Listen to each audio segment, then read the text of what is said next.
Welcome to the podcast. It's the worst territory in the world.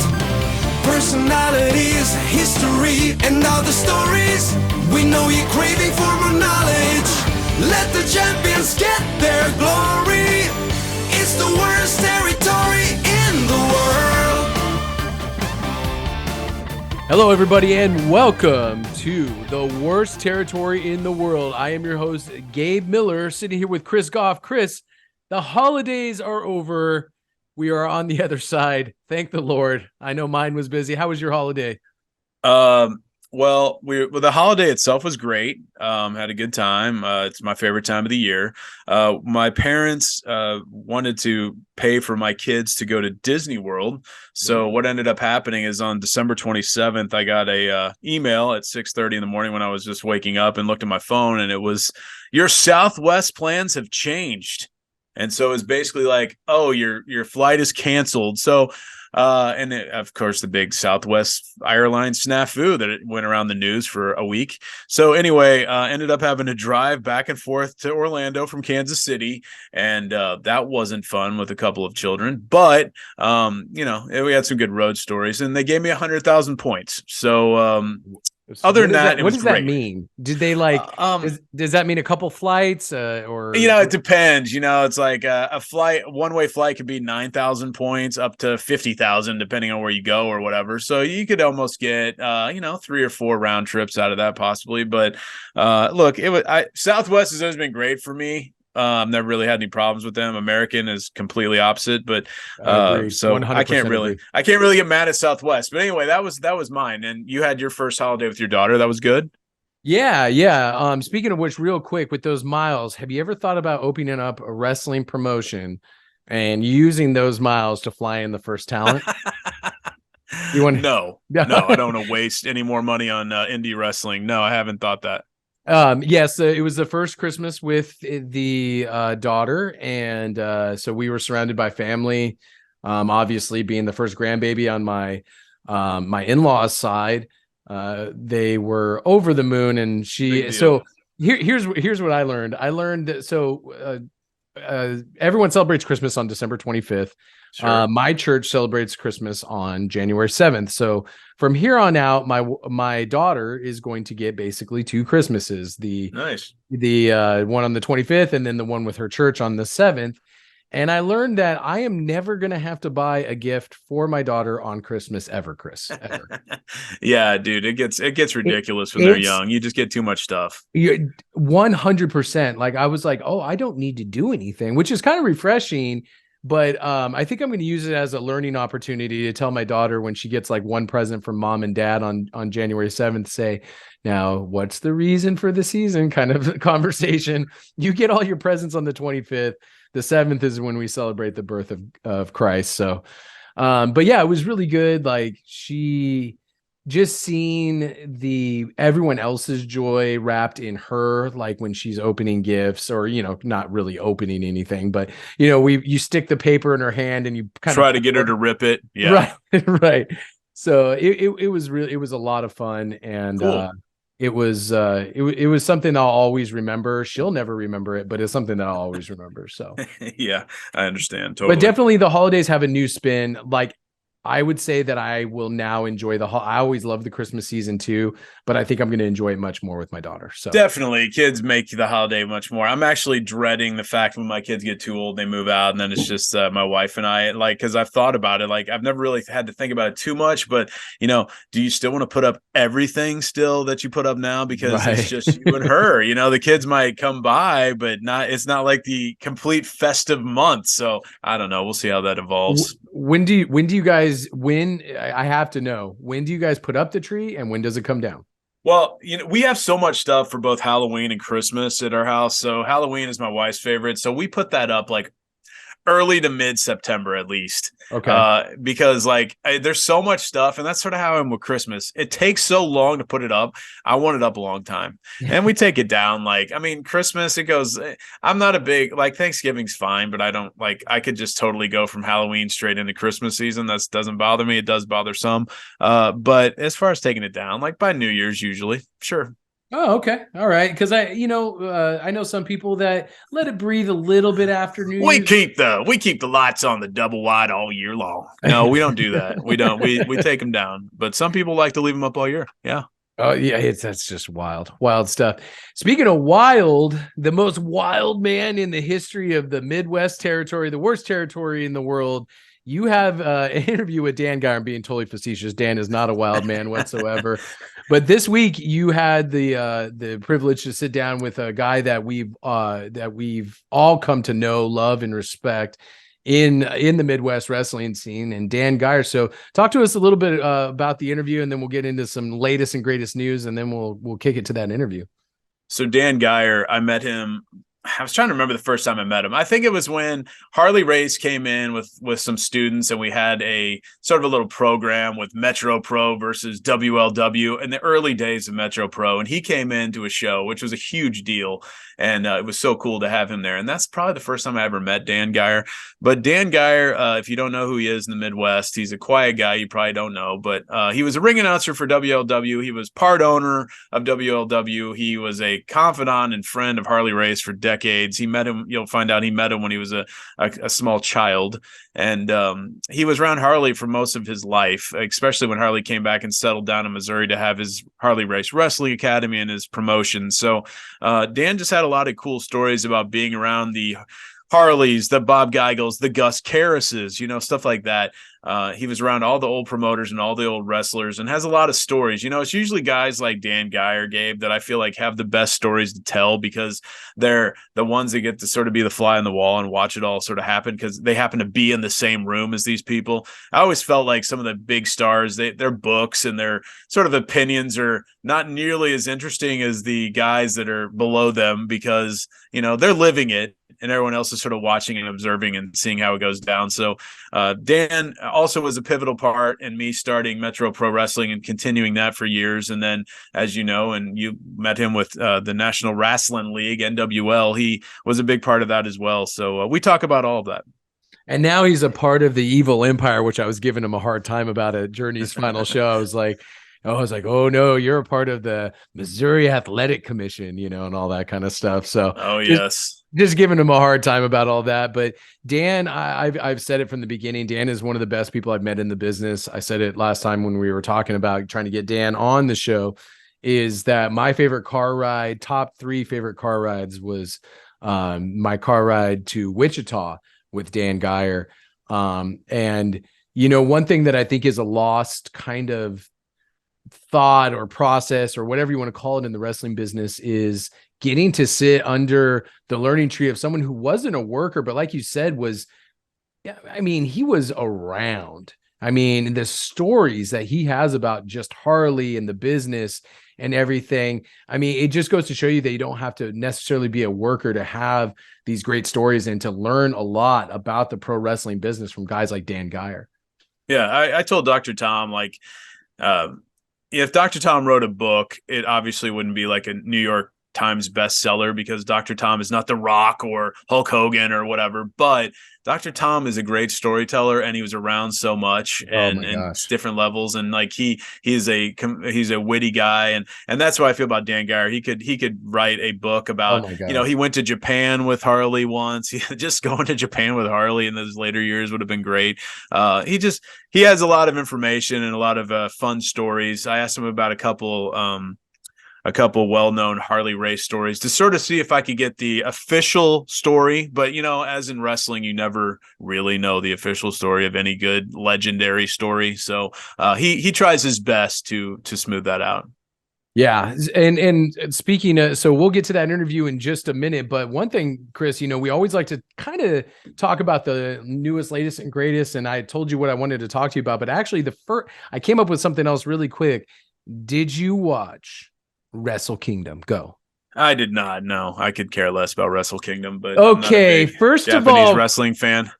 First of all, Chris, did you know that Kenny Omega had yet another 6.25 star classic? Yes. Can you believe that?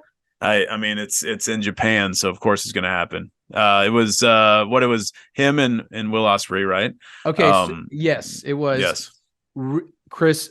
I gotta know, because I love your takes on things. What do you think of this going over the 5-star thing? And I mean, and it's ridiculous. I mean, I look, I just have a problem with Dave Meltzer in general. Okay. Look, I try to separate this, right? Like, Dave Meltzer has a part in wrestling, and he's a historian. He knows a ton. Everyone puts over his obituaries. Like he has been there for decades and decades. So I get the positive of Dave Meltzer.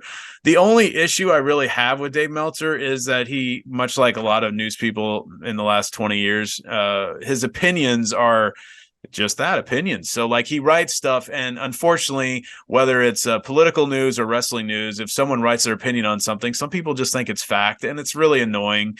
I have a problem with the fact that I've always had a problem, even when I was on the writing team with WWE, and we would do these segments on pay-per-views or Raws that were basically character development segments. And I understand, Dave does not like those segments. He doesn't care about character development. He Never just has. wants a high-paced, like fast action, like lots of moves, flippy floppity match. And he loves those, which again, totally cool. You can like those. But what I don't like about Dave is that for the other people that don't exactly just like that, and they like character development in a pay-per-view or a television show where a segment, for example, I wrote so many segments and helped write so many segments where these characters would go out there and just have an interview segment, have like some kind of action in the ring that was not a match. Okay. And it was just to build up heat for their upcoming pay-per-view match or whatever. And he hates those. He takes a huge dump on those. So, I mean, some of the classic moments in WWF history and in the ring, he just thinks are horrible. And for that reason alone, I don't really care about any of his ratings. But the fact that he goes, what was it?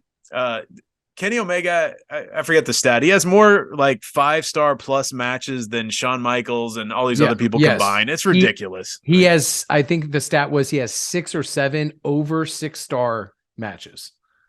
Over 6, not just over 5, or maybe it's over 5. Anyway. So, like, honestly, like if you're a Dave Meltzer lover out there and you think that Dave Meltzer is the be-all end-all of everything that is rating wrestling shows, like how can you even logically argue and defend having higher than 5-star matches all the time now, which is ridiculous. And B, putting it on people who obviously, to anyone out there, like the far majority of people out there do not believe that Kenny Omega is a better in-ring worker than Shawn Michaels. Okay. So, and you continue to try to make that a reality, which really is just a fantasy in Dave's mind. So I don't understand how you can even defend this. So it's dumb. I've stopped sort of, he's white noise now. Okay, but why? That's my biggest thing is why does Dave Meltzer have, because I saw the match and it was good. It was really good. But it didn't leave me breathless. I wasn't like, oh my God, I was just like, yeah, it was really good. Because you're probably used to emotional moments in matches where you have a ton of buildup and you're trying to see how it works out in the ring, Gabe. So you're like probably a little bit more, on the edge of your seat. If this is something that, someone's been bloodied and beaten up and his wife is taken hostage and all this other stuff has been building up into this moment in the ring and that match, and this is what's happening. Oh my gosh, those are moments that you're waiting for as a wrestling fan. And now Dave just purely goes on what they do in the match, which is, I think a really bad way of rating matches, but I'm not Dave Meltzer and I don't make money as an observer writer, so it doesn't really matter. His legacy in the business is one that is to be respected just because he's been around for so long. Okay, so I get it, but and I think he does a really good job because he is such a guy that remembers everything. He does a very good job of notating history. He does, whether it's obituaries or just he understands. He obviously has a fascination with Japanese wrestling for whatever reason. We all have our things that we like. I get it. But as a journalist, he leaves obviously a lot to be desired because he's not really a journalist. He's just a guy that's sort of a commentator on things that he likes. And I think he's sort of morphed into that over the years. But if you go back and like listen to some of the stuff he writes in the Observer, he hated Shawn Michaels. He hated that whole era of WWE when Shawn was there. So like at the time, if you go back and listen to stuff he writes, it's like, There's an obvious bias there. You're obviously against this company so hard. Right. And so this has been going on for decades, but for some reason it's more under a microscope now. I don't know, but it's helping his business, right? At the end of the day, he wants people to subscribe to him. He wants the new younger generation that enjoys no buildup and no storyline in the matches and no emotion, just the flips in the match. He wants those people to like him, and obviously they do, because to go on a small tangent here, the CM Punk and Ace Steel / Young Bucks and Omega saga, he was obviously biased in that from day one. So he wants to stay on that side and just get paid by that side. So that's what he's doing. So for a business, he's doing great. Yeah, I completely agree. And I think, who had a really good take on it, obviously, I don't agree with this man on everything, but Jim Cornette's take on the whole match was pretty much exactly how I felt. 100% how I felt. Speaking of the CM Punk thing, Dax Hardwood has a really, actually, I thought, a very good podcast about the whole CM Punk situation and wrestling in general. And he loves the wrestling business. So I recommend any wrestling fan who's really into just a pretty good opinion about how the wrestling business should work, because he's a good blend of he's busted it out in the territory, or in in the old school way for a respected in-ring worker. Definitely. Yeah, absolutely. And very much has a really good take. So Goff, if you haven't listened to that, I highly suggest it. Cool.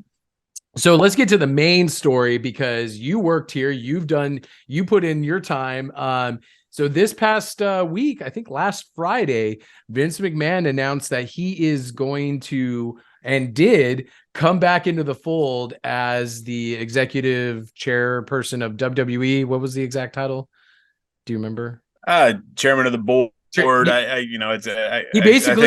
the board of directors. Yeah, he basically has the voting power, and said that he's coming back. He is basically coming back on board to ensure a smooth transition of some possibly of some sort of sale of the WWE. So Chris, do you think that, obviously you probably felt this was going to be coming a mile away. You probably never felt Vince was done to begin with. Do you think that this is what it appears, that he is going to help the sale of WWE, or is this going to hurt? Gosh, I know it's a lot. It's a lot. That question by itself, I think that selling it would help for Vince to be there. Maybe some others would disagree. Nick Khan does have a good track record of these kind of things. So I guess you could argue Nick Khan can handle this without you, Vince. We don't need you. But, when Vince put out that tweet months ago about I'm retiring, and I'm just I just didn't when it came out of the blue. It came out of the blue from the standpoint of there was no real lead up to it outside of all these allegations against him, which have been going on for decades anyway. So you hear all this, and all of a sudden he just tweets that he's retiring and it's all over. And I'm that's obviously not the Vince that I knew. I just didn't think he was going to be gone that easily. Okay, I'm done. Bye. But he sat back for a while. Obviously, I'm sure he was given, the thought that you should step away, help the business get away, get all these allegations out of the way, and all these people are going to say stuff about you. Don't sit in the business, because it'll hurt the stockholders, which is the number one thing now, which, again, if we go back and see what is the downfall of WWE, it really, in terms of creatively and stuff that they can and can't do, it's when they went public. But, stockholders are the number one priority. So him stepping away made sense when all the sexual allegations are going down. But, that's sort of, when he walked away, it sort of quieted down, So, look, man, no matter if you hate him or, it's funny to, read tweets and all this social media stuff about how all these people have these opinions and they're so negative about Vince. And I guess at the end of the day, this is a company that he single-handedly created. I just, through trial and error for decades, he did this. He did it all himself. And he has every right to come back and tell anyone to do anything at this point. I think he did lose a lot of power, obviously, when he went public. He could have had complete control, but he got a ton of money, though, that way. That was a trade-off. But I mean, he has every right to do what he's doing. Do I think it's the best for the company now? Maybe not, because it's like, creatively, I think a lot of people have given the company a second chance, and they think that, oh, Triple H and then the new regime, they're not going to do stupid stuff Vince did. They brought all these people back and blah, blah, blah. And I don't know what's true or not that you read online. Is Vince really going to keep Triple H in control of everything, and he's just going to help facilitate the sale? I don't know. I mean, I think Vince has a lot of connections. He knows a lot of rich people. He floats in those circles and does it much like the NWO promo that everyone keeps referring to in 2002 when he said, if he can't, help, he's going to kill the company he created. I think he's that's definitely something that feels like that he would want to do. So I saw Disco Inferno tweeted why, Vince Sr. left it to Vince Jr. Why can't Vince Jr. leave it to his kids? Which was completely false. I mean, that's not how it went. Vince paid his dad money for a company that was a millionth of what it's become. I mean, it's so much bigger than it was before. And, my parents started a business, and they ran it for 20 years. And as a kid of a business owner, they never really put pressure on me to take it over. And my dad sold it and got to retire early. And I always thought that is the American dream. You start a business, you make money off it for years, and at the end you sell it and you have money for yourself and leave it to your children or whatever. And really, if that's what Vince wants to do, I think that's a really sort of a cool story for him personally. Now, don't get me started on how whacked out that entire family is, and their family dichotomy is completely nuts. And I would not trade my life at all for their life, but within that crazy world, it makes sense. So the funny thing about it is when people are obviously, and this is all online opinions, they're so emotionally invested in Vince, and this is not our words, but Vince being a rapist or throw any adjective you want about his sexual misconduct allegations. And again, they're allegations, right? I mean, you got to be fair, but anyways, we won't get into that. But, everyone's emotional about what Vince did and not taking a step back to look at the one consistent thing that I've heard from every person that's ever worked for Vince or anything of the sort is Vince does not vacation. He does not take any kind of breaks really from the WWE. And he's been doing that for 50 plus years? Dude, when I worked for Vince and I was in my low 20s to mid 20s, I learned pretty early on that Vince McMahon does not really sleep. He only works at WWE. He's at work or at the gym at the WWE at Titan Tower. He is there either working or at the gym or on the road with TV the entire time. Right. So you are never going to outwork your boss. Right. So you just try not to look like a complete slacker around him because the dude is a different animal. Major Bazin was sort of like that too. They're just, those kind of people are a different breed. And, being around him was fascinating, and it's not really a life that I would want, but he, you got to give it to him. The guy was a workhorse. He was. So if you expect it, so my point being is if anybody expected him to just go sip Mai Tais on an island somewhere, you're crazy. This is all this guy has known for basically his entire life. And he grew it from a smaller regional promotion into the billion-dollar company that it is. So you are kidding yourselves, all of you, if you think for 1 second that he was just going to slide into the afterthought of what WWE is. Now, I'm not saying he's going to retake book because everyone's all worried about booking control. Who's going to take the book now? Is it going to be such a minor part of this, right? Right. I mean, exactly. And at the end of the day, which I've heard rumors from people on the inside that, there's going to be a certain larger media company, maybe paired with somebody else that's going to buy the WWE. And I think you would be a fool if you didn't have Vince McMahon leading the charge. This is a business. It is a smart business move for Vince McMahon to come back into the fold, regardless of the capacity that he comes back in. And people are just so worried about, is he going to fire Bray Wyatt again? Yeah, maybe. But what it's about is securing the highest and best deal and for the WWE going forward. So I think it's a smart business move. Vince McMahon, as I've said before, Vince McMahon has set up WWE for his children or whoever else to run it for decades and decades. I mean, he has a performance center. You send people down there. No matter how, this sounds brutal because it is, but you just go. It's a factory. You send young people down there, whether they want to be wrestlers or they're just pro athletes. They go down through the cycle. They cycle into the main roster for a few years. They cycle out. Here's next. I mean, that's just how it's going to be now. It is a cookie cutter formula. It's a factory, and he set it up that way, and it's worked out. Like, I don't think creatively, like for those of us that grew up in the 80s, 90s, that's creatively it is not as good as it once was. But that's for a million different reasons. Whether it's I even thought when I was there in the early 2000s, it was like, we can't do the same kind of storylines they did in the 80s and 90s just because the times have changed in society, whether everything's very sensitive now, and wrestling really took a hit, not only just because of the death of kayfabe because of the internet, but also because of all the political correctness that, the thing that always annoyed me the most about storylines in wrestling during the political correctness era is at the end of the day, if you're a wrestling fan, that the good guys 99.9% of the time always win in the end. Win.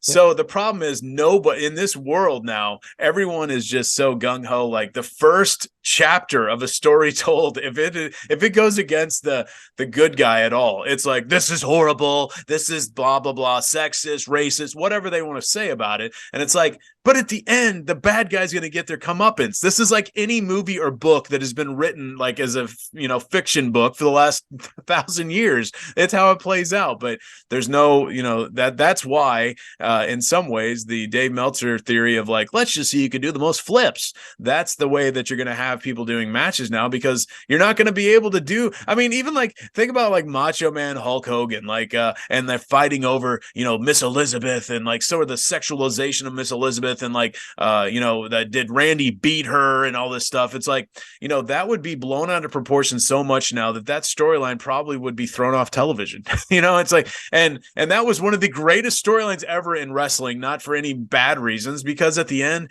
good prevailed. And that's just that's a very simple storyline thing in wrestling, and people just don't wait for it anymore. So creatively, it is a small cog in that entire business. Just the image rights for everything. I mean, think about Disney. I mean, I just went down to Disney, and of course, Vince always like wanted to be Walt Disney of wrestling. It's like Disney like was based around a mouse that was created in Kansas City, and now like Mickey's barely in anything now. He's got like a cartoon. He's just like sort of a statue now. They sell trillions of dollars of Mickey merchandise, and when was the last time Mickey started anything? And that's how you could do it. All these characters from WWE for the last 50 years. I mean, there's money to be made there. And Vince has a lot of connections. It'll be interesting. When I saw the Saudi Arabian government of some sort might be involved, I was like, that would make sense. They're already paying tons of money to get some shows out there. I can see them doing that, but how much of a backlash would that be? Will there have to be a sort of a false head that is buying it, funded by the Saudi Arabian government? Maybe. Who knows? But it's going to be billions of dollars, I'm sure, at the end of the day. Who buys it, in your opinion, right now? If you had to go shoot off the cuff and say this company's going to buy it, who are you going? Like the Netflix and them of the world. I'm not exactly know all their financials, but I feel like a lot of them have made cuts recently. Are they really in the business of wanting to run a professional wrestling entertainment company? I don't know. A lot of these media things are thrown out there as far as the streaming capacities, but it would have to be a traditional, like old school company like a Comcast, or I always thought The Rock would be involved with someone that they could, pool their assets together and their image together to buy it. We've been talking about that for a while. The Rock might be the quote unquote owner that runs the company one day. Who knows? That would be a really cool story to go full circle. But I think it's going to be a traditional broadcaster, like television wise, entertainment wise, not a streaming service. And you can't really discount some of that foreign money either. That would be my guess. Yeah, I'm going to go with Disney or NBC Universal. Those are going to be my top two picks. Yeah, for who's they got a lot of money, man. I just spent a lot of money down there, so they have tons of money to spend. So we'll see. They got a lot of golf money. All right. Without further ado, Chris, let's go ahead and get into that really good interview with Dan Gier And he is a prime example, as you talked about, of what is right here in the worst territory in the world. So let's go ahead and take it away, and let's get to the interview with Dan Gier right here on the worst territory in the world. It's the worst territory. Joining me now is an old friend of mine. He's helped me for, I don't know, a decade and a half now, it feels like. He has been in Central States wrestling territory for a very long time in multiple facets. I mean, he's helped me at the independent level, but he's also rubbed elbows with Harley Race for many years and knew a lot of old-time promoters as well in the area. His name is Dan Gier. Dan, nice to talk to you again. Well, thank you for the opportunity to visit us, Bill. It's been a while. I know. But every time I see you, we can sit here and talk forever. That's true. I enjoy when you stop by my business and we chat about the old days. And now the old days to me when you were like 10 years, but you've been around much longer than that. You always one thing that always reminds me of you is when we were running St. Joe with the NWL. And we always had really good crowds in St. Joe. And I remember one time you were like, Gust Karras would be really proud of this, and you were like, I could just see him sitting over there right there. Did you have a lot of interaction with Gust Karras? Toward the very end of his life, and it's part of the quirk of the Central States, because Gus still controlled St. Joe, even though he wasn't part of, the new Bob Geigel, Heartland of America. O'Connor. Yeah, Heartland of America. He'd sold his shares, but Gus still controlled the auditorium. Yeah. So you had to go through Gus to get into St. Joe.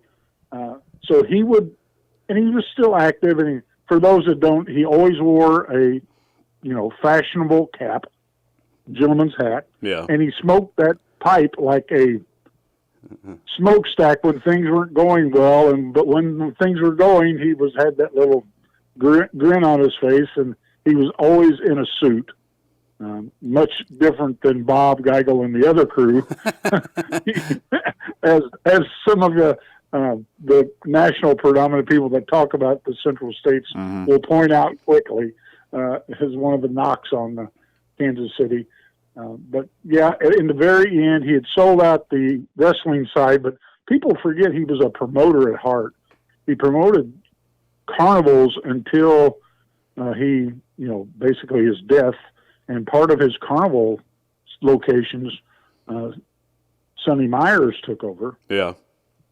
And he also promoted things like anything that came through St. Joe that needed that auditorium, you had to pay your homage to Gus. So sure, whether it's the Globetrotters or Barnum Bailey or anything that came through, you had to clue him in. And that's one of the things about the Central States that makes it kind of unique, because Gus wasn't the only one. You had to deal with the Shriners in Springfield. You had to deal with a couple gentlemen if you got into Des Moines or got into Cedar Rapids, Omaha area. There was always homage to pay because you were using their venue. It wasn't like some people say, we'll just go rent a hall. No.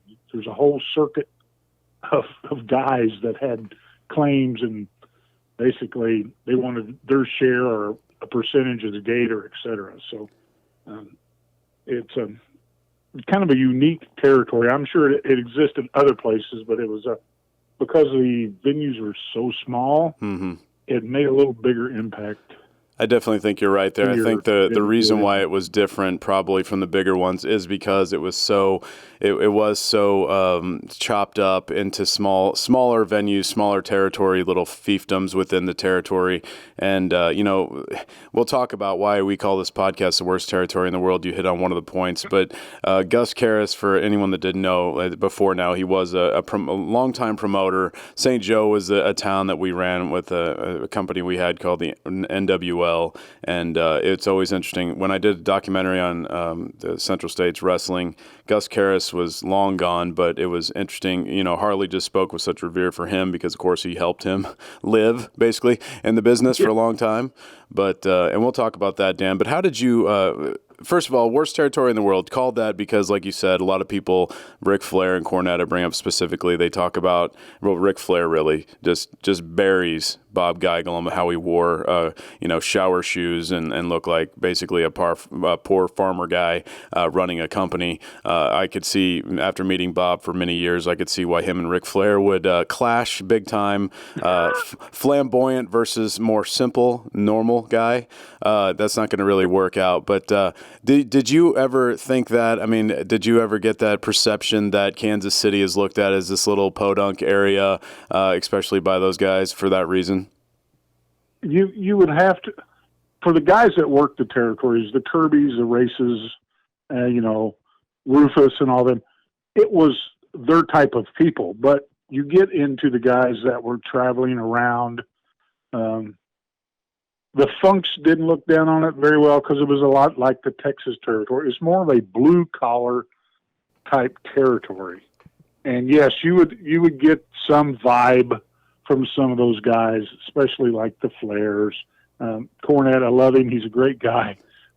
But you would get some of that vibe because, and I think it really puts it in perspective because when Harley and the guys took over Sam's part in St. Louis, and we were, I don't know, in some place somewhere later years when Bob brought up that they could run their whole territory for a month and sell out every venue in that whole territory for the month. Sam or the St. Louis territory could put one show on the Checker Dome or the Keel and have more people in the seats than a whole month's worth of work. Sure. Just because of the size of the venues. I mean, a sellout is 3,500. A sellout with wrestling set up in the Keel was 35,000. So, I mean, it was just, it was scale part of it. So, yeah, you got a little bit of that, especially if you go like Cauliflower Alley and visit with some of the guys. Oh, yeah. That were active travelers at that time. I mean, I think a lot, Dan. I think a lot of people look at Kansas City as, and it was interesting. I was listening to Cornette last couple of weeks, and he talked about Kansas City was looked at as, or was going to be a developmental territory for Crockett when he was trying, when he did buy it for a little while before it went back to Bob Geigel. And I can see that. Kansas City was looked at as a developmental territory for a lot of the young guys that had a lot of promise. They were here early, left. And I could see that would make sense. In fact, in some ways, I wish that would have happened because I think wrestling as a whole would have been better if you had stuff like that. But how did you get involved in wrestling? When I met you, Dan, you were a guy that just offered your services for me when I was starting an independent promotion and really knew nothing about independent wrestling promoting at that point. I had gone from college to WWF, and then, here I come back to Kansas City and start wanting to still be involved in wrestling, and I start a promotion without really understanding anything about it. And you helped me so much during those formative years and throughout the entire time. But I didn't, I knew you had a connection with Harley, and I knew you lived in mid-Missouri. But when did you first start getting involved in the Central States area? Okay. We're going to have to go way back to my childhood. I first met Harley through my dad. For those folks, I was born and raised at Lake of the Ozarks. My dad was a boat guy. He worked on boats, managed marinas, etc. When Harley came out of the Minneapolis territory after the accident, after he'd been healed and he'd been paired with Larry the Axe and was ready to start his singles promotion, he came back to Kansas City, came back to Bob. And one of the things he had picked up while he was in the Northern Territory was the love for power boating. I mean, speed boating, power boating. Unheard of in the Midwest at the time. I mean, in the Midwest, it was, floating on the river, flat bottom boats, and maybe a ski boat. Nothing with 500 horses behind it. So when Harley came back, him and my dad developed a friendship. On my 9th birthday, Harley gave my dad tickets to the show at the Armory in Sedalia, Missouri. One of the little, venues that Bob and those guys ran. Sure. And so we went up, and I was a kid, and my dad didn't want to take me, but I pestered him until we went. So we went up, and after the show, Harley invited my dad and myself to go have dinner with the boys. And there was a little cafe behind the Armory, a couple blocks, that little white cafe that you walked in. Of course, all the blinds were closed. It was after hours. We went in to eat. And that's the first time I got kind of smartened up to the business, because Harley and Bulldog Bob Brown had just went a time limit match, and they're sitting in the same room laughing and giggling, and the owner would let them bring some beer in and et cetera. And I'm like, now, wait a minute. These two guys are trying to kill. Oh, wait a minute. These two guys are trying to kill. So that was my first smartening. I kept my friendship with Harley because he maintained a boat at the lake throughout my teen years and into my college. I was in college and was working part-time and full-time, actually, at the end, for a company that had several locations, one in Eldon, Missouri, and one in Ozark, Missouri. And I'd spend sometimes 3 or 4 days at each location. And in the mid-90s, you would know this gentleman, Mr. Marquez, was getting his feet wet. David Marquez, yes. Yep, with World Legion Wrestling, and he had brought Harley and Gordon Soley, Carl Lauer, and Bill Ash into his little group on the wrestling side. And we went to a show, and Harley recognized me. And then, like most indie promotions, in 1996, they put me to work.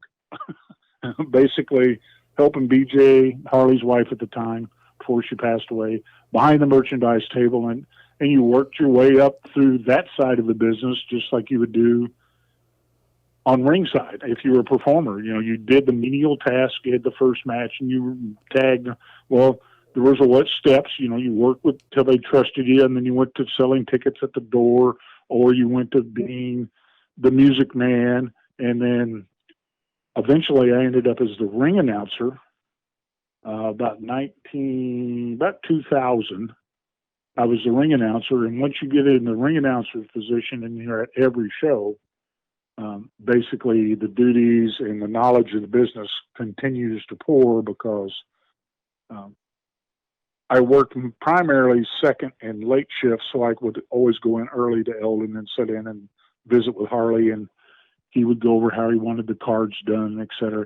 So that's how I learned what they call the front and the back side of the business. So that's how I got involved, and it just grew. And then when you did your documentary and had interviewed, I think you interviewed Harley a couple different times. I interviewed Harley. Well, the biggest interview I did with Harley was at a show you ran at the Harrisonville Community Center over here in Cass County. And I had not talked to Harley before that moment. I had been to some WLW shows, but yeah, that was the first time I met him. And, when I did that documentary, it was fun because, the reason why I wanted to do it so quickly, and now looking back, I wish I would have had a little bit more polish on my everything. But, at the time I was like, I need to interview these guys because they're all, in wrestler years, when you hit 70, that's like 90 in other people's lives, So I was like, I need to talk to these guys before they start passing away. And, if you look at that documentary now, Dan, and it's 13, 14 years old, everyone's gone except Billy Howard is still alive. And, John Cohn was on there, and the younger guys, but all from the workers from that era, they're all gone. So that's where I first met Harley. Yep. And I'll second that, because the first year they wanted me to go to Cauliflower Alley, I waved off of it for a couple years and then finally started going. And just that short time of who I had missed from the first offer to when I actually went was guys that we had had in as special guest stars, et cetera. Where, like you said, you hit that magic age of somewhere between 67 to 70, and those bumps start cashing in the paychecks. I mean, it's amazing. And even some of the guys I met the first few years, I wish I'd taken the time as I got to in the last few years when I was involved, when I'd actually sit down and talk to Dr. Death for, we'll actually pick him up at the airport and spend 2 or 3 hours in the car just talking about stuff, not wrestling, but, trucks and kids and, your stuff that nobody talks about. It's really sad that we've lost that much history in the Central States. When I try to find people to interview just for, just talk about some history of the Central States, I mean, it is dwindling. I mean, you get to the point now where most of the people that are still around are from that final, 5 years of Bob Geigel's sort of reign as a promoter in Kansas City. I was talking to someone the other day about this. Most of the video that is still around for Central States television is from about 85 to 90, and that's because that's when they stopped recording over the same 3/4-inch tape and bicycling it around the territory, and they started keeping these. So that's why online, if you go try to watch some full-length episodes, they're usually 85, 86, 87. And that's the era where some people are still around. Rip Rogers. There's still Marty Jannetty. There's guys that are still around, but from that early era. I mean, when we talk to Percival A. Friend, the Black Angus era. We're talking about the huge era of Kansas City in the 70s, early 80s. They're all almost completely gone. And now it's just really the one reason why I like doing this is because at least we can reminisce, and the people that are around some of these people can still talk about some of the memories of them because there's really nothing else about them. Yeah. And believe it or not, I actually met Murdy and Gertie. They were severely in their last years. Wow. But the legacy of those two twin ladies, you could write a book on that. So I feel very fortunate that I met those folks. When I did, I kind of kicked myself because I didn't spend the time with them I should have. It's kind of like spending time with your grandpa.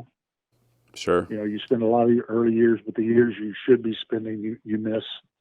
Because I would just love to hear the hat pin stories, let alone anything else.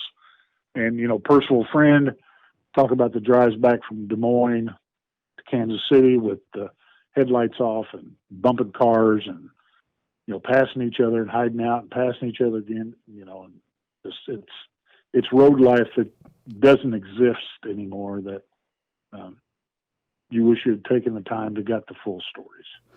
Yeah, you get to skim the stories. For those of you that don't know, Murdy and Gertie Height are a pair of old lady twins. Now, probably when they were quote-unquote old lady twins, they were probably in their 50s. But, I don't know when you met them. They had to have been in their 70s or 80s, I'm assuming, at that point. Right, yeah. But they were known for that. This was an era in the Kansas City wrestling, which every territory had it. But in Kansas City, everyone had their own, basically had the same seat every week at Memorial Hall. And Murdy and Gertie were two older women that enjoyed going. And I remember talking to Harley about you talk about the hat pin. He told me one story about, how he almost I think he enjoyed Murdy and Gertie Height so much, even though they stuck him with a hat pin and probably made him bleed everywhere. He sort of looked at it as more of a badge of honor than he was angry with them, because he was so mad, but he said he'd turn around and see these sweet little old lady faces. He's like, what am I going to do? Do something physical towards them? No. But they were always there. And so, and their driver, I believe was it Bill Johnson, Bob Johnson? I'm forgetting the name.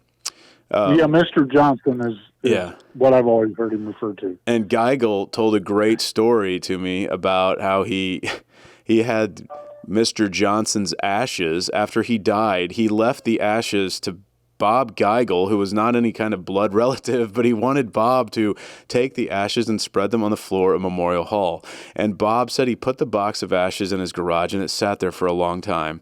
And then his wife or somebody was like, you need to get this Bob, you need to get Mr. Johnson out of here.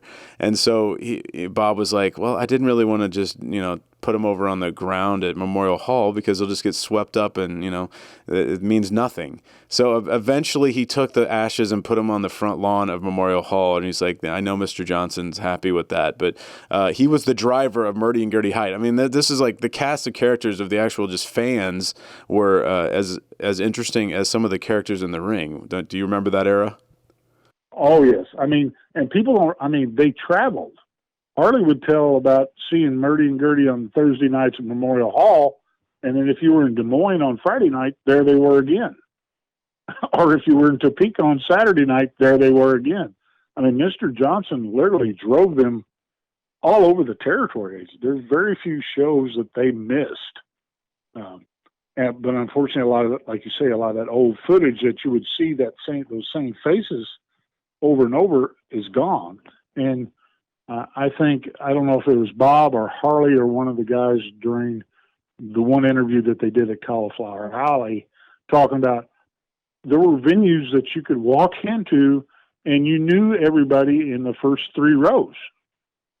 And if there were different faces, you were like, what's going on here? What happened? Where are they? Are they sick? Did they pass away, etc.? Yeah. And then they would take the time to actually find out what happened to, this person that usually sat in row C, seat 13. Where are they? Oh, well, they were sick tonight. Oh, okay, we'll send them our best wishes. So that's part of the territory. I think people don't realize the thread that wrestling had. And it's probably a stronger thread probably in the Midwest than it would be in New York or Philadelphia or even Los Angeles, because the crowds were so huge and there were so many people in and out.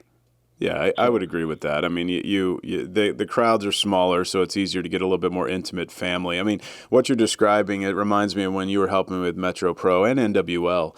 I mean, when you do indies, even in Kansas City now, you will still get like the first, the people that buy the first, I don't know, 50 to 75, 100 tickets are people that every show. I mean, I bring up Debbie Schmidling and her brother, and it's the same people, and it sort of gives you that same vibe as what you're talking about back in the day.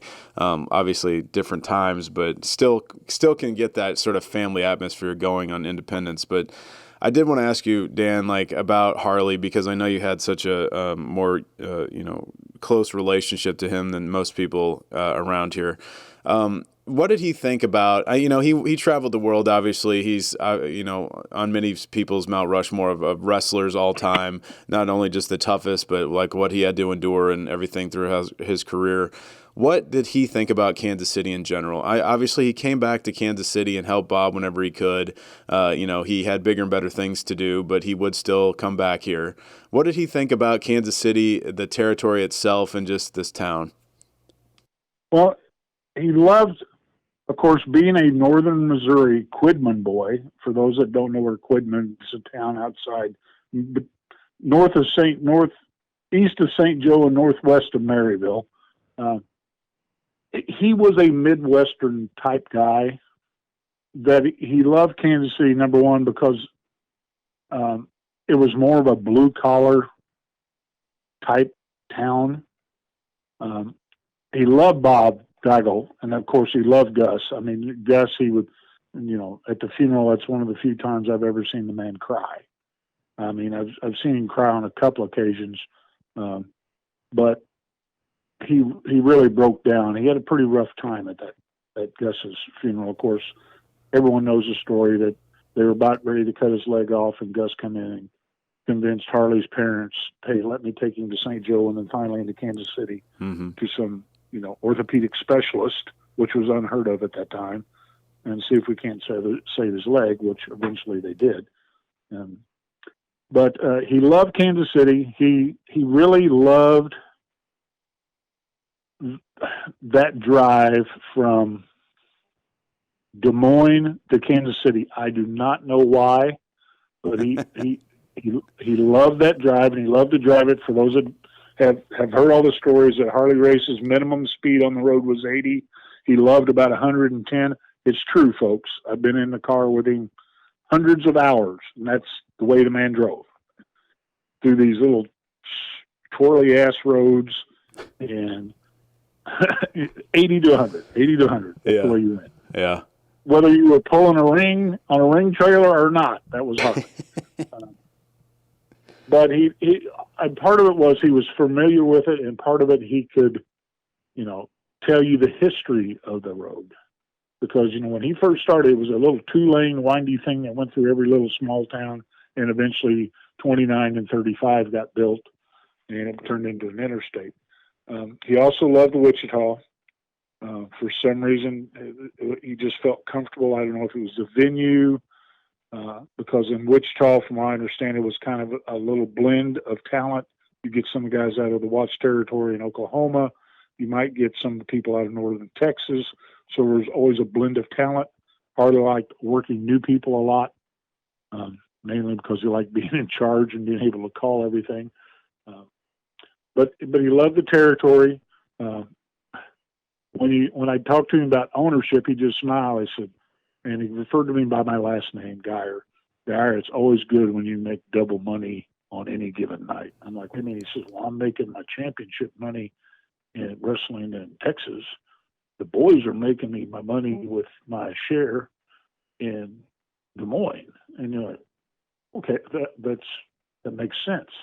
And that's how, I guess in those days, you climb the ladders, get into ownership. So he loved Kansas City. He loved Japan. Of course, I was lucky enough to go with him once to Japan. And I've never seen people step off of a sidewalk and bow to somebody, but they were doing that when Harley was walking down the street. That's cool. That's just unbelievable. And one of the keys to Harley is he surrounded himself with great people. John Cone, as you mentioned, he was on your documentary. He seemed to attract good people, and he was also willing to teach them the business, and not just the fanfare and all that, but the actual backside. And then he also instilled into some of us that got really close and tight knit in that group, always help the business. And that's one of the reasons that people go like, you drove up to Chris's promotion like every 6 weeks? Yeah, it's the business. It's Kansas City wrestling. I like the style of wrestling you promoted and you produced, so why not? Oh, and yeah. then, of course, it led to some other opportunities that I still think were great exposures. I mean, NWL, the National Wrestling League, was even more complimentary, to the history of wrestling, because you all did a lot of things like was done in the territory days, but yet with a modern, algorithm and backside Facebook marketing, Twitter, actual production value. You just weren't walking out of a steel curtain like most indies. Not everybody has that type of jumbotron and high quality cameras that the National Wrestling League did. So, pretty interesting story of Central States wrestling in Kansas City. Yeah, Dan, you've definitely you're always like such a great soldier with all that. You've always helped so much with all the independence and so selfless of yourself to do that. It was nice that you finally got paid for the NWL, but although you would refuse pay from me, but I think you probably knew that running independent promotions is basically any money I made went straight back into it anyway. I wasn't paying for my children or anything. So I think most people understand that. But so did you, before we go on to more modern stuff, I just wanted to get more thoughts on, did you meet, you met Bob Geigel. Did Harley Race, did Harley get along? Was he, as Pat, Harley, and Bob were the owners there for a while. Was Harley, did he understand the Ric Flair, situation where, Bob Geigel's just a simple guy? Did he take up for Bob? Did he understand Flair's plight? Like, how was that dichotomy? Because sort of Harley's in the middle of all that. Harley was, first of all, people really didn't ditch Bob when Harley was around. Now, they would beat up on Pat, but they would never ditch Bob because they knew Bob and Harley were pretty tight. And so that was unique. You could see, when you go to some of these reunions, they would all be talking about, Bob, and the sour shoes or flip-flops, as we would call them, and blue jeans and the flannel shirt, et cetera, et cetera. But as soon as Harley would walk in, all the ditching or the rubbing or whatever you want to call on Bob and his management style would stop.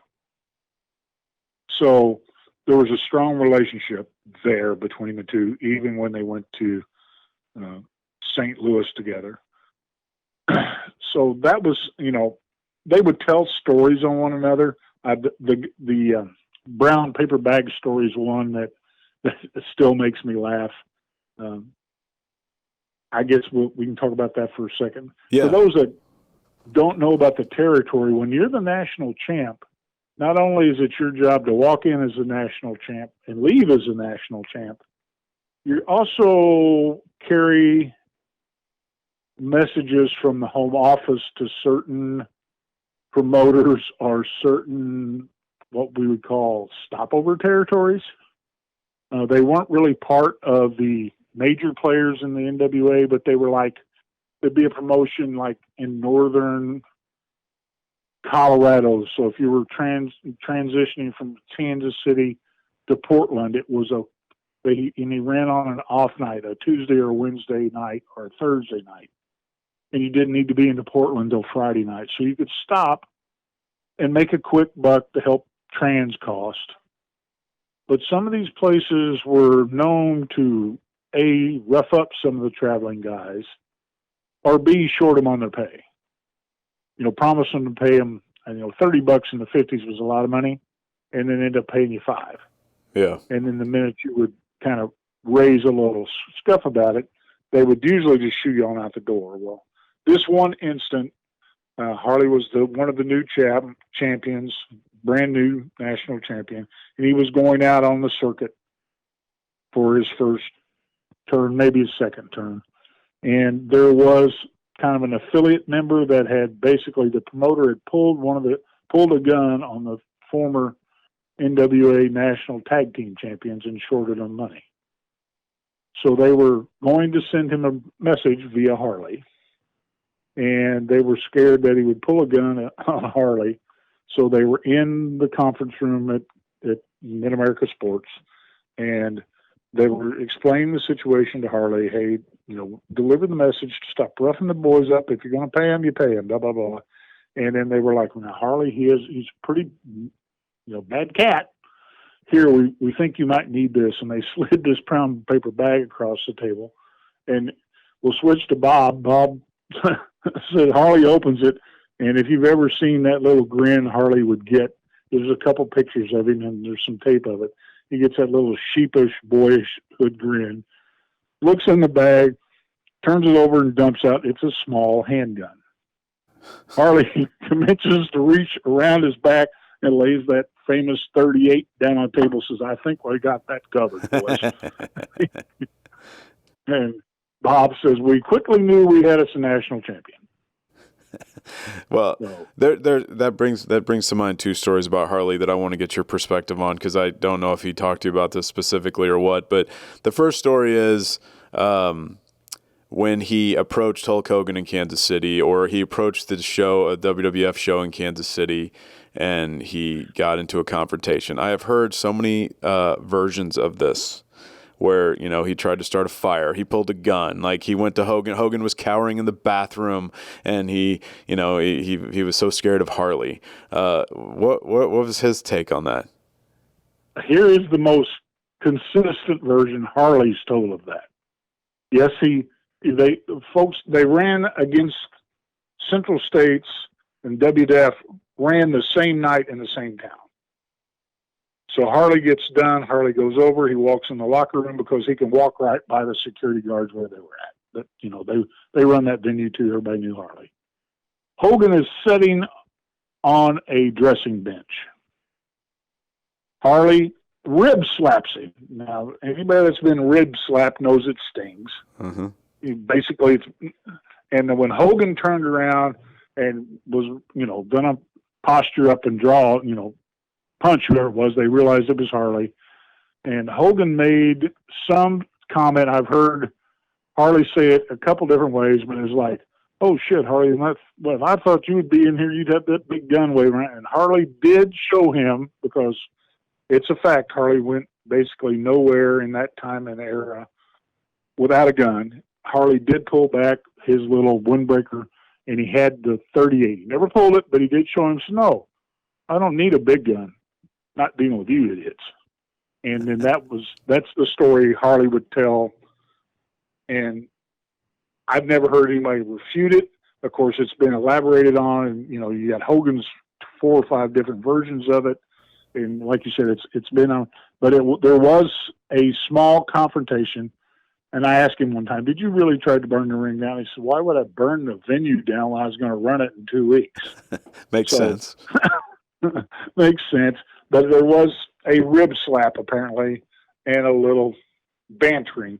And, of course, everybody knows later Harley did eventually go to work for Vince and the fellas. But that's on the one story. Okay, well, so that's what he's told me on several occasions, from going down the road at 100 miles an hour at midnight to sitting and having barbecue with Bret Hart on the back deck of his lake house. So that's a pretty consistent story on Harley's view. Well, that makes sense. So, and I mean, I think Hogan has sort of tarnished his credibility on some of his other stories he's told about Andre and the like. So he tends to embellish a lot, which is fine. Like, it's sort of more fun sometimes to hear these stories when they've been embellished so much. It becomes legendary.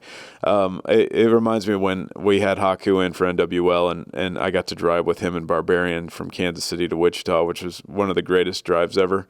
And he told me, I asked him about every story, biting the guy's nose off, all this stuff. And it was very fun to hear it from Haku's mouth. But that's why I never really got to talk to Harley about some of these stories. The other story was in his Harley's autobiography, which I know. It's funny. The history of Harley's autobiography is an interesting story in itself, because it had so many. It was tied to several people. I think Matt Murphy at one point was going to write it. I think there was a couple other people. Jason King was another guy who was going to write it. And, of course, Harley has so many legendary stories, and he's known as one of the toughest guys ever and all this stuff in wrestling. To pick someone to write that book would have been difficult. But he eventually put it out, and one of the stories in there that he wrote about was the other one I was going to ask you about, which was when Vince and him and I guess their wives went out to dinner, and Vince basically wanted him to jump at that time, which he did eventually, but he did not do it this time. He did not want to. And they went to the bathroom, and Vince tried to double leg him, and Harley basically, turned it around on him and made Vince, not look good. Did he ever tell you that story? I've heard some versions of that. The dinner, there's no doubt it occurred. Whether Harley had his wife with him or it was a one-on-one, it was before Starrcade. It was, hey, come to work for me, bring the belt. I'm going to ruin Starrcade. And Harley did excuse himself from the table to go to the restroom, because he said the money that we were talking would square up all the money we had lost fighting with him. Because there for a while, Vince and those guys they weren't afraid to come in and run head to head on the same night against you in the same town. Sure. And sometimes people would accuse them of doing it on purpose. But, I mean, whether it was the way the booking worked out or whatever, but that was Vince. And Vince did come into the restroom while Harley was at the sink and said, well, Harley, what do you think? What do you think? What do you think? As the typical Vince. And Harley basically said, there's one guy that I've got to answer to, blah, blah, blah. And he made the varying statement that I'm looking at that guy right now. And Vince thought it was him. Well, actually, it was Harley looking in the mirror saying, this is the guy I got to live with. And whether Vince made the lunge for him or Vince, something happened where Harley basically does what Harley does, grabbed him and spun him around and made him look like a fool. But sure, whether it was a leg sweep, whether it was, maybe that gets a little varying. And I've never, that part of the story is where I believe some embellishment does occur. Now, whether, he front face locked him or he spun him around and dropped him or just sidestepped him or whatever, I don't know. But the story is really consistent about the offer, about the restroom thing happening, and whether the leg sweep or the leg drop or whatever was attempted, that gets a little fuzzy. So, I think that's Harley's listened to that story a couple times and just grinned through it. It was, I think, as you know, his autobiography was written by a ghostwriter that finally, like you said, collected stories from several sources and tried to put them in a flow. And I don't think Harley denied that version, but I don't think Harley's ever told it in that detail that version that made his book. Let's put it that way. Well, I mean, knowing Vince, after, I worked with Vince when Vince was in his early to mid 50s. So you're talking at that point, Vince was he was probably in his early 40s or late 30s when this was possibly going on. So, it would have, I can totally see it, happening no matter which way it happened. Like, no matter which way version of that story you hear, it's very logical, whichever way. At the end of the day, Harley basically had Vince in a compromising position that, Vince wasn't going to get out of unless Harley wanted him to. So, Right. But those are the kind of stories you get around Harley, and that's one reason why he's such a legend, because he was put in some really interesting and very historical situations. So, and whether, again, I've heard Harley confirm it was a front face lock. I've heard that he basically sidestepped him and pushed him to the floor and then put him in a small package. I've heard, that no, it was basically, I did the old hand squeeze and made him piss his pants, or whatever version you want to go with. But the altercation did occur after Harley said no, from what I understand. Well, because I guess Vince was. Let's move on to Harley. Let's move on to Harley going into the independent wrestling game. You mentioned David Marquez and World Legion Wrestling at the time. It eventually morphs into World League Wrestling, and Harley ran that until he basically, he was involved with that, until the very end. It had a couple different homes, or maybe three. Several different homes. Yep. So what was that like? What was Harley's take on? I've talked to you about this just in regards to the Metro Pro Wrestling when I was running, and WLW was running as well. But what was Harley's thought on getting involved in that, and what did he really think about being an independent wrestling promoter? Well, the evolution of WLW, or World League Wrestling, was basically he saw it as only way to make the money that he basically had to clean the mess up from Legion. As you know, Mr. Marquez was great with television and had World Legion on a satellite feed, et cetera, but as you know, there are several ways to get there, some of it involving money. So when that all went down, Harley was, I think at the time, just going to run it to get his money back, but then it turned into it was great for him to get involved with the young guys. For some reason, even when his last run with WWF or WWE, whatever you want to call it now, he was a magnet to the young guys. The young guys respected him, and I don't know, part of it is he still was in that ribbing, fun, lucky-go-lucky type guy. So he thought it was an opportunity to teach people, teach them the way he was taught, where you walk out in a high school gymnasium with no fanfare or everything, maybe a little background music, and it's your job between you step through the door till you get to the ring to establish whether you're a basic face or a basic heel, and then it's your job to tell the story inside the ropes.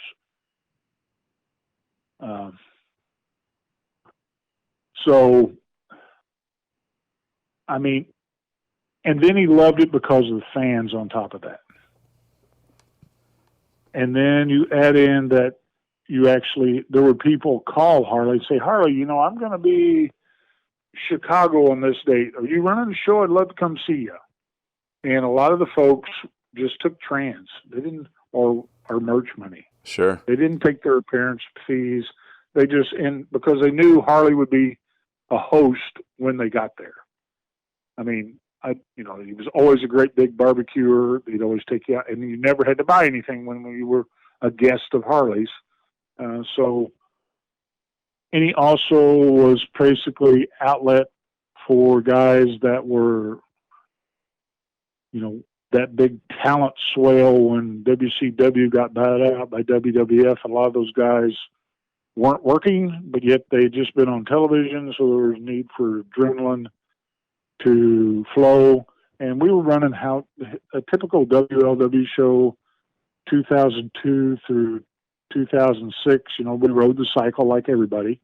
It was 300 to 1,000 people, 300 to 1,000 people. Sure. And they were close, so you were still getting some of that feel and flair for some of those guys. So, and then at the end of the day, Harley was a wrestler. That's what he knew. I mean, from age about 14, or actually 15, till he died, he was in the wrestling business. The wrestling was the answer to Harley. To feel better, we go wrestle. To make a little money, we go wrestle. To go out and socialize, we go wrestle. So that was a lot. Harley was a wrestler. And to that is one of the reasons he probably made a fantastic NWA champion that didn't mind traveling 296 nights a year. And then showing back up in Kansas City and wrestling for Bob on some of the nights he was booked not to be doing anything. Sure. He ended up having one of the best, he was known at a time where there wasn't a lot of good wrestling schools. I mean, the Harley Race Wrestling Academy, when he was in his prime and still was able to get into the ring and do some, I mean, he was one of the best. I mean, everyone would send people to him. Talking to Dr. Tom Pritchard about it, he obviously, he's gone there before, I know, and he obviously has a ton of respect for Harley, and Harley just carried that a lot. So you guys, when Harley had his company, you had a ton of big names come in, whether it was Roddy Piper or like Meng and Haku and Barbarian rather. There was you had the gamut of all the big stars, and it was because of all the respect they had for Harley. Yep, and he worked it into part of his business model, because a star was worth 50 to 60 tickets. Sure. And because everybody has a fan. So, and it was great actually meet those guys one-on-one, because you got to meet them personally. I mean, spending 3.5 hours with a car ride with Roddy Piper is an experience that everyone should have.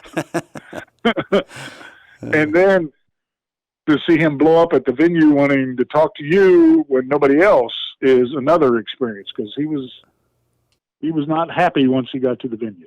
So it was I mean, so, and Harley had the connections. He still had the connection. He was respected by everybody. And for those years of 2004, 5, and 6 and his wrestling camps, it was one of the only places that you got somebody from WWE, because they respected him, somebody from Japan, Pro Wrestling Noah typically, that you actually could try to land a job with. Sure. In that little 5 days in Eldon. I mean, it set a lot of guys' careers, the basics, because you got a taste of it without knowing what's going on. So it was an experience that for that short time frame. And then Harley would say, hey, he'd check out if he got a call from a promoter saying, hey, you got a couple guys. Harley was not afraid to send a couple guys to Dallas or to Denver or whatever. Sure. And he wasn't afraid sometimes to send somebody like me along to make sure they got paid. Because that's necessary usually. So yes. Yeah. So fast forward through that. I start Metro Pro in 2009, 10. You come in and help me a lot. You run the door for me, and then you're involved in that. And I could just tell that you were just very happy to be involved in Kansas City wrestling. You would always say that. And then that sort of spun into, in 2016, I get a call from this guy named Major Baisden who wants to start NWL in Kansas City. And I know a lot of, it's been gone like 5 years now. So it's so weird that it's been that long, but it has been that long. And it's, that was I saw you write about it on Facebook the other day, how you will reminisce about it, the NWL days. And I appreciate that because it is such a special thing for the people that got to be involved in it. For the most part, I think some people didn't like it. I don't really know why, but they did not enjoy it. But for the most part, that was an experience that I will never have ever again. And I knew at the time it was like that. And for you that weren't around or don't know what NWL was, it was a promotion that was based out of Kansas City, made by a guy named Major Baisden was the owner, and he was a successful technology guy, and basically wanted to have sort of rivalry. His plan, Dan, I think you knew this, was he wanted to start in Kansas City because he's from here and have a natural rival town with St. Louis and sort of have sort of a circuit between those two. And eventually he wanted to spin it out into different areas in the United States. He had sort of done some research on how to put some towns together that would be natural rivals and sort of put this model in different areas after starting in Kansas City and St. Louis. And for many, many reasons that we could talk about forever. And we're going to talk about this on this podcast a lot going down the road about NWL. But I know that you found that to be a very unique experience. You reminded me of Major earlier when you said Harley drove 100, 110. I'll never forget being in a truck with Major, and we were going to one of our first promotional gigs over in Pontoon Beach, Illinois. And he was driving through this town, which was like a one-horse town with maybe a flashing yellow light. And he was over there driving this, he's got his like pumped up like red pickup truck that's on lifts and all this. And he's got his vape pen in his mouth. And we're flying through this town. And I look down and it says like 108, 107, 108. And I take a picture of the speedometer and I send it to my wife. And I'm like, I hope I live, But he was a character, and that whole scenario of NWL, although there were some flaws that obviously, and the end of it did not really happen because of the wrestling. It happened because of Major's personal situation, but that experience was very fun. Yes, it was. And it really, for me, Indy was either like you had a set schedule for Metro. About every 6 weeks, we were going to be at Turner. Sure. And we'd announce the date. Everybody would either buy their tickets or get their reservations right then. With NWL, it opened up. And then the other way to promote indie wrestling is you go plaster the town with posters and hope it works. Buy some television. Buy some maybe radio or maybe a newspaper ad. Spend your $200 or $300 and hope that you're going to get 100 to 200 people in the house. But Major's, the whole backside that a lot of people didn't realize was going on, the innovation of Fight Club, the innovation of the presentation with the Jumbotron, and the talent that was attracted, that was being paid a full-time salary with benefits, including insurance, unheard of even at the professional level. People don't realize if you're Randy Orton and you have insurances because you're paying for it out of your own pocket with an insurance broker. People forget all this stuff. Sure. And then just to sit in the office and look at the Facebook marketing things that Major was coming up with. And although I wasn't in the office every day, like a lot of the full-time staff, I would get glimpses of that and say, this is just amazing how we're target marketing and we're doing all this stuff. And it was a true, for a business geek like me, it was and a wrestling geek, it was the ultimate blending of the two. And it also, for those that people go, well, you've got millions of dollars. Well, people don't realize that millions of dollars isn't sitting in cash piled up on your kitchen room table. It's invested. It's supposedly creating income of its own that you can use. And so it also opened that side. And it's an experience that I still today thank you for bringing me along. That was supposed to be a 1 or 2 day consultant job that ended up the life run of the company, and Major taking the time to, when he would stop by, or one of the guys that was in the office explain exactly what's going on, and then to see some of the talent that came through there that came with reputations of being A, but left with skill sets and reputations being B. And I won't get into names, but I was aware of some of the reputations of some of the wrestlers that came into the door, and then looked at the finished product after they've been with us in Kansas City, whether Kansas City did it, the promotion did it, or the family-like atmosphere that occurred did it. It was a great time for wrestling. And then it also brought wrestling from the 100 to 200 people. We were, there was a couple of shows we broke 1,000 with. So it was a great experience. Well, everyone should experience it. You broke 1,000 after, and you're running it every other week. I mean, yeah.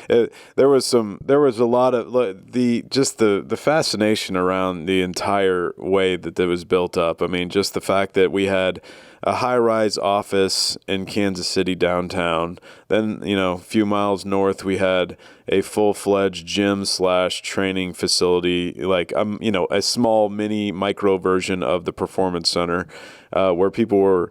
Like you said, we had, I forget at the end, 8 to 10 full-time wrestlers with the salary, and they could either opt to take some of that money and, shelter, their rent, whatever, or they could take it all in salary and get their own place, whatever. But you could basically work on promos, work on your wrestling, work out there.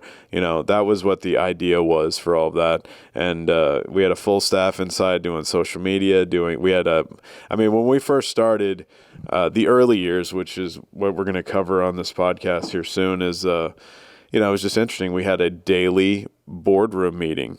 And this was even I had worked for corporations. I had worked for WWF. I'd never had a meeting like this before.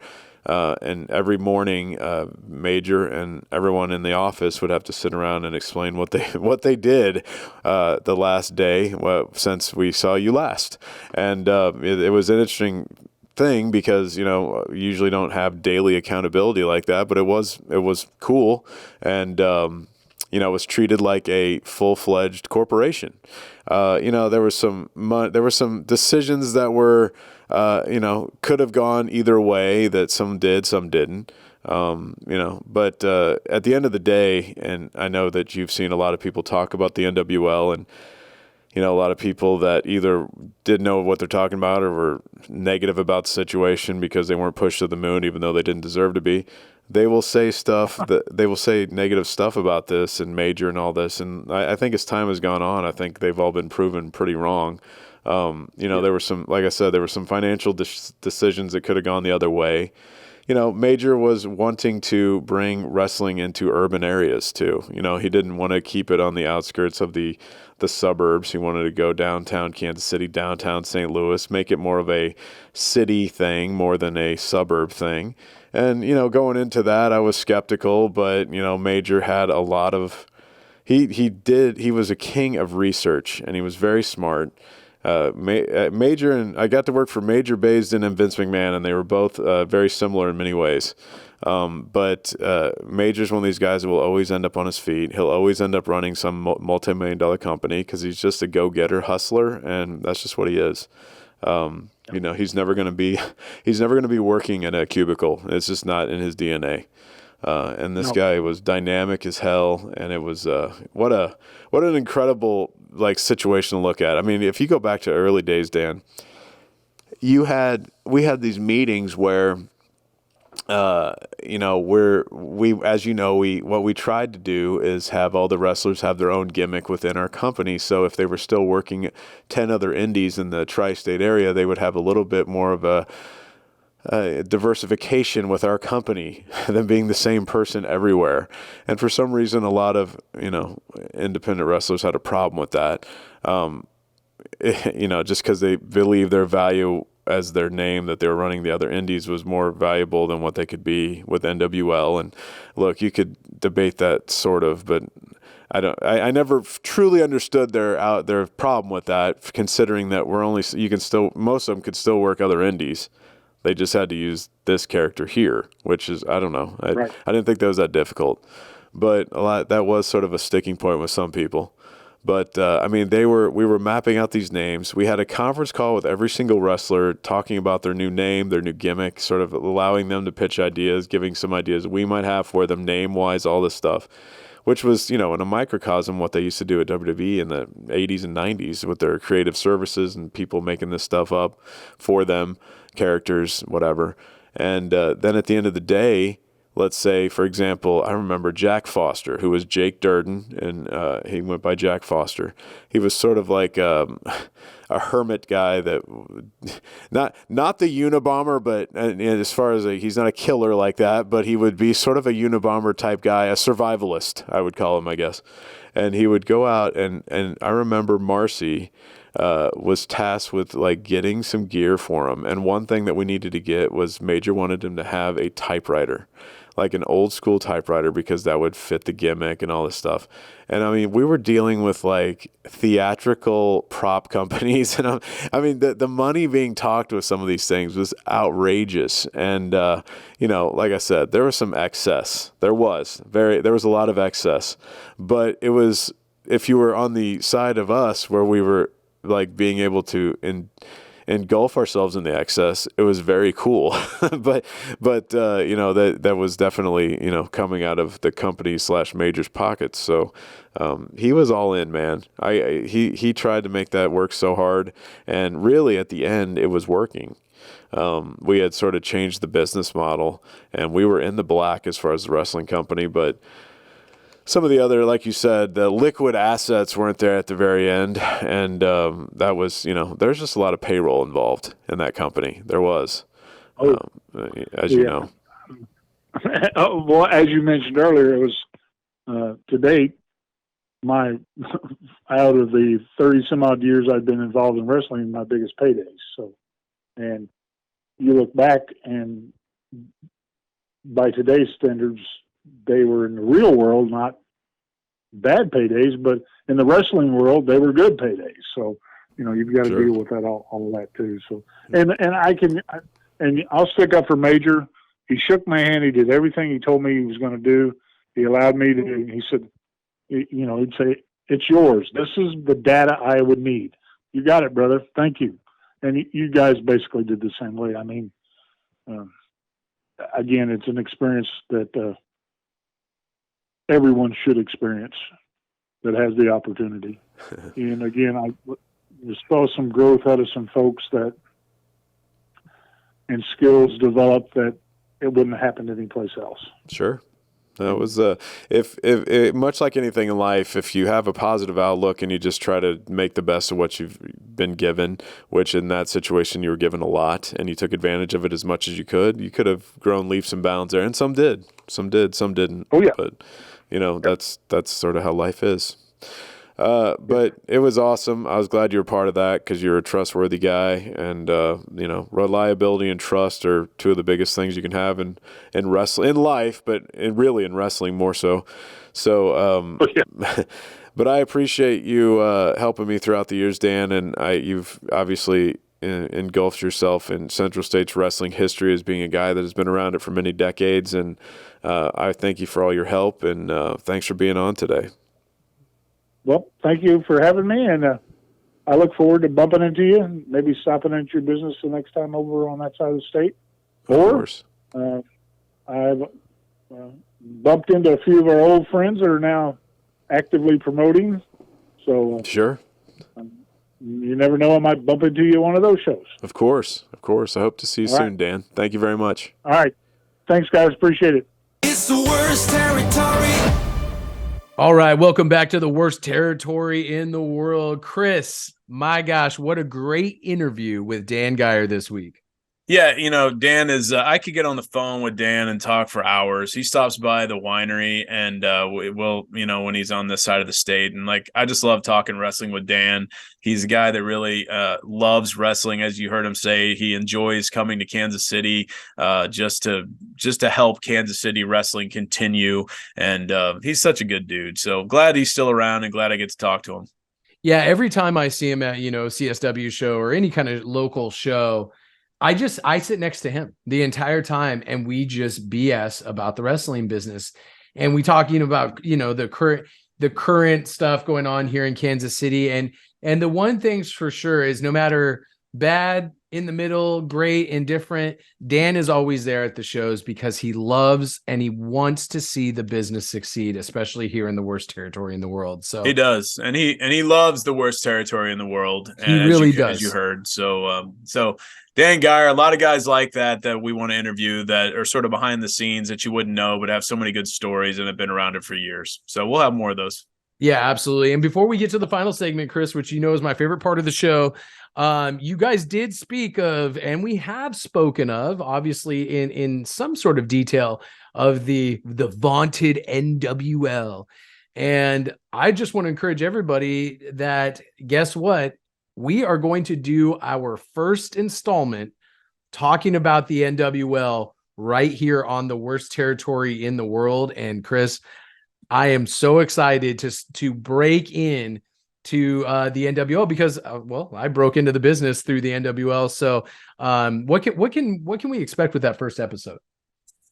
I think the first episode, we're basically going to just start talking about the creation of it, how I got involved, just the first steps, the building blocks of that company. Again, for all of you that don't know, the NWL began roughly in 2016 and lasted only until 2018. But those couple of years were a very fun and interesting ride. And it was a situation that I've never seen in America before, and I doubt we'll see it again. And it all was funded by a man named Major Bazin, who was a great boss and very cool guy to be around business-wise. And so I think there's so many parts and facets of the NWL that are fascinating to sort of geeky business-related wrestling fans that I think you really have to cut this up into a lot of segments. We have a lot of people that we can bring on the next few shows about this, whether it's the Matt Jackson of the world who helped me on creative, other people who worked in the office, some of the wrestlers that had full-time jobs. Some of those guys I think would be interesting people to get their perspective on what they learned during those years. But the next show that we have here will be sort of about the creation of the NWL. Yeah, I can't wait to dive into it.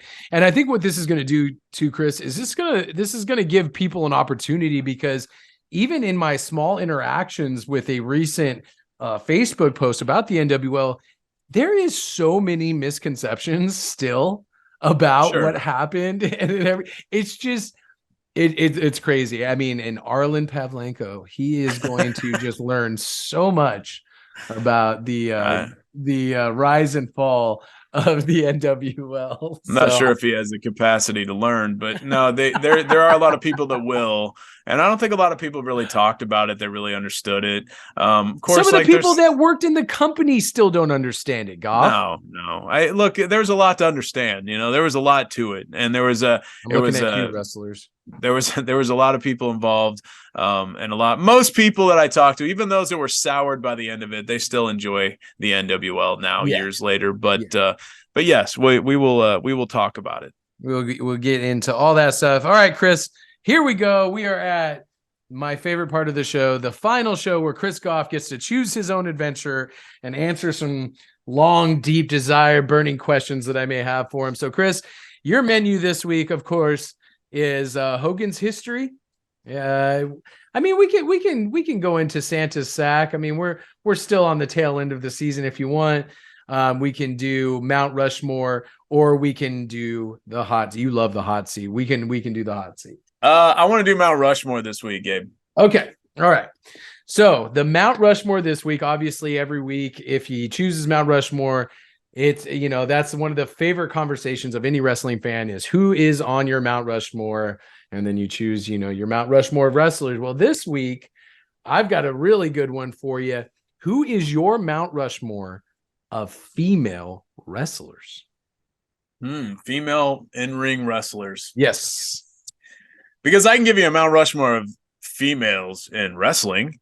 But let's go with workers. Okay. Oh man. Yeah, I know. Well, of the people that I got to work with, man.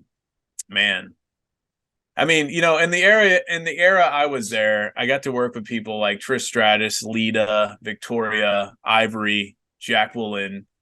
I mean, right there. I mean, some people would. You could name 4 of those, yeah. and you could put 4 there. I mean, obviously, you have the ones that came before, like Moolah is such a huge person in professional wrestling history. Mae Young, of course, made her name for many, many decades. And then today, China was such a force. Then you go on to Charlotte, and there's some big names now that could be placed on there. But if I'm gonna sort of excuse the current group that are still professionally wrestling. I would agree.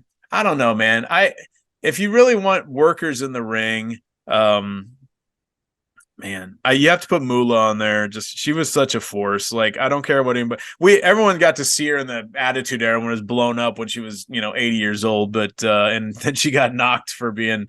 I still could argue some of the Moolah stuff that she took all that negative flack when they named the tournament after her. I thought there was some stuff that was like, some of the business practices she did was just common for the era. It doesn't, I don't know, like in today's terms, it looks horrible, but all these people still paid like money. They had a booking fee, and it happened with the midget wrestlers as well. It's just, they haven't been under attack like Moolah has. Fabulous Moolah is up there. I am a huge fan of Sherry Martel. Oh, dude. Amen.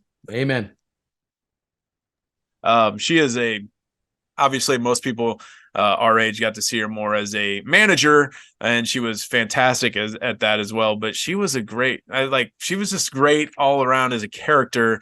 And then I thought Jacqueline was a great wrestler. Like, I thought she was really good. She fought the odds. Like, there weren't a ton of black female wrestlers in her era when she was coming up, and she is in the South. She was a fireball, man. She's about 5'0". She's like 5'1". She is like a small thing, but she was jacked and in multiple ways. And she was very she was great. She was great to work with too, because she was a person, like when I was there, like near the end, she wanted to become a referee. She wanted to be just and she was sort of like, I think she saw the writing on the wall as far as like some of the other girls that were going to get more playtime as far as pushes in the female division. So she wanted to get pushed as the first female referee of any consistency in that era. And she was always open to new ideas. So I like her. And then I would go with, oh man, I guess I'd go with Trish. Yeah. Dude, Trish is she's part, Victoria, Trish, they were both fitness models that came into the business. Lita obviously came up through Mexico, went through ECW. They all worked their way up through there. Another one I didn't mention was Jazz. She was great. Jazz is fantastic. She's a great wrestler. I don't, she was definitely someone that was really good in the ring when she was in WWFE. But I don't know. I'd go with those 4. What would you say? I'm definitely going first and foremost Trish Stratus, because Trish, for as good looking as she was / is, had no right being that good. Like, just gorgeous to look at, and just a phenomenal and truly a good worker. I mean, sure. And that's why I rank her so high, is because you usually, the fitness models were always kind of clunky, and it was, they would do stuff. And I mean, Victoria obviously was another cut that was like, oh man, this person's really good. I think Lita is kind of a shoe-in, but I kind of want to go outside the box a little bit. Definitely Alundra Blaze / Medusa Michele. Definitely Medusa. Yeah, I didn't mention her. She's great. Phenomenal. I think she was groundbreaking as a manager in the Dangerous Alliance, as Rude's second. Her stuff with Paul Lee when he was cut some vicious promos on her. there was a lot going on there. So I would say her, I would say Sherry Martel, and then the last one. And the only reason why I'm not going to put Moolah on there is because I've never actually seen outside of one Moolah match. So these are all women who I've actually seen their body of work. Sure. I would say the last one would probably be Jacqueline, because I found out about her watching USWA and when she was Miss Texas.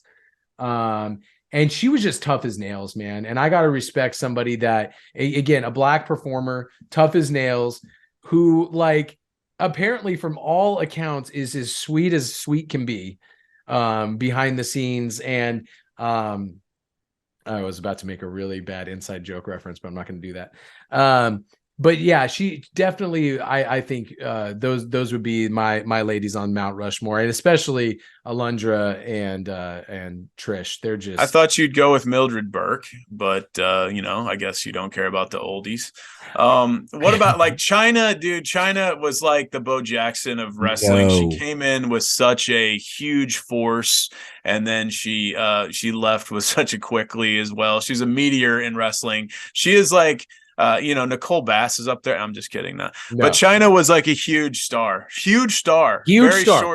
Very short-lived, but huge star. I just never, man, I can't tell you a good Chyna match off the top of my head. No, it wasn't as her matches as much as it was just her aura and the way she was pushed with DX, and just she was just a huge phenomenon in wrestling. You're not going to tell me like a lot of great Andre the Giant matches that you've seen either, but I mean, he's that's just a good point. Star. That's a really good point. I mean, that's a really.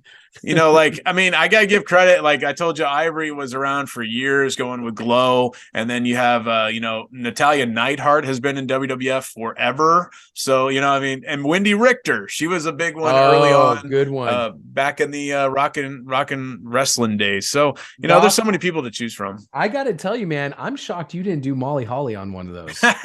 Well, Molly Holly is a great wrestler. She is. Like, she's underrated, if anything, and Molly Holly is a good friend of mine, and she's definitely in the conversation. She is, and that I was like, okay, I know at least one of Goff's is going to be Molly Holly for sure, because I know I'm trying not to be biased here. Oh, okay, all right, because I knew you guys had a friendship and everything going back to WWE. So, anyways, all right, well, that is our Mount Rushmore for this week. Chris, thank you so much. I'm glad we got to reconnect after the holiday season. Yeah, man. And next week, guys, do not miss it. We are going to take our first of many dives into the National Wrestling League. That feels weird to say. I just referred to as NWL for years, so saying the wrestling part is just always stuck in my craw. It is weird, yeah. But we'll get into that actually next week about the naming and some of the foundations of what's to come in the NWL. So Chris, thank you so much. We will talk again next week right here on the worst territory in the world. It's the worst territory in the world.